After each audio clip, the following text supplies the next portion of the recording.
Assalamualaikum, ketemu lagi dengan saya Firman. Di video kemarin kita sudah membahas tentang data analisis yang part kedua ya.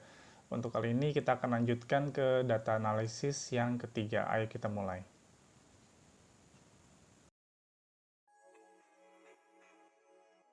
Baik teman-teman, kemarin kan kita sudah bahas ya di data analisis part yang kedua itu tentang data analisis for business itu apa sih. Nah, untuk di part yang ketiga ini kita akan coba bahas framework di data analis atau proses-proses apa sih yang ada di data analisis itu.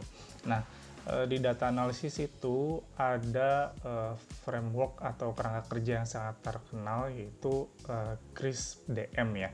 Tulisannya itu CRISP-DM gitu.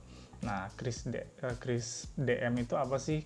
CRISP-DM itu kepanjangan atau singkatan dari Cross Industry Standard Process for Data Mining gitu ya.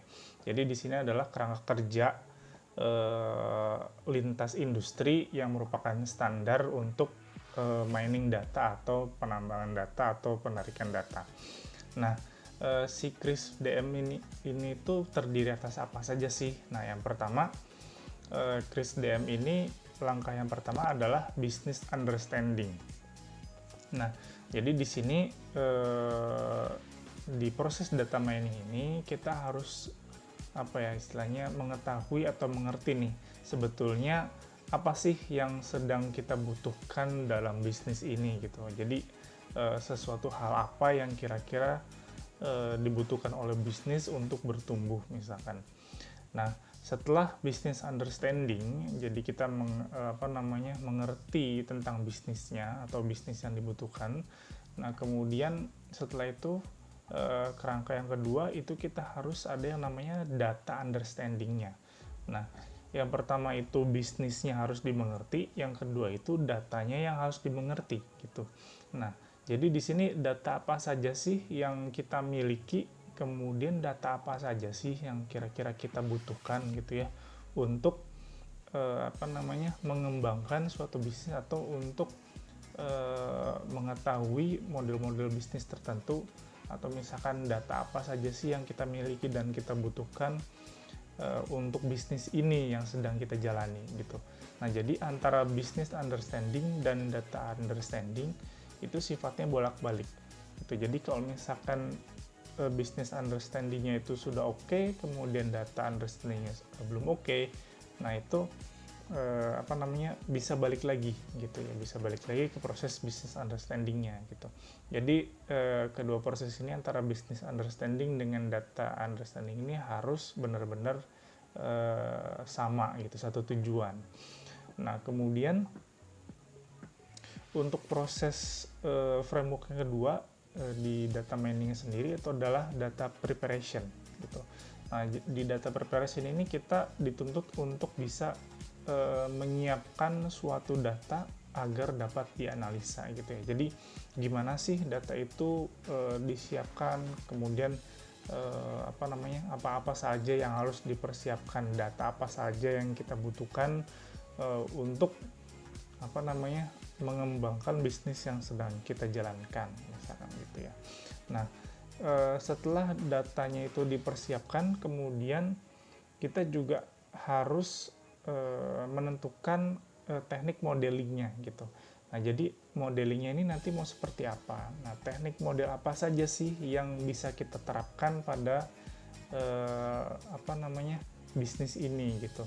Jadi mungkin bisa jadi ada 10 model, tapi misalkan yang cocok di bisnis ini misalkan atau data ini adalah model-model teknik model-model data tertentu gitu ya, tidak semuanya cocok.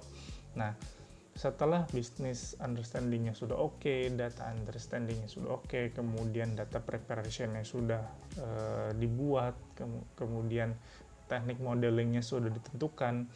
Nah, kemudian dari situ kita mulai evaluasi gitu ya. Kita mulai evaluasi, jadi misalkan kita bikin data ini menjadi 5 model misalkan gitu ya.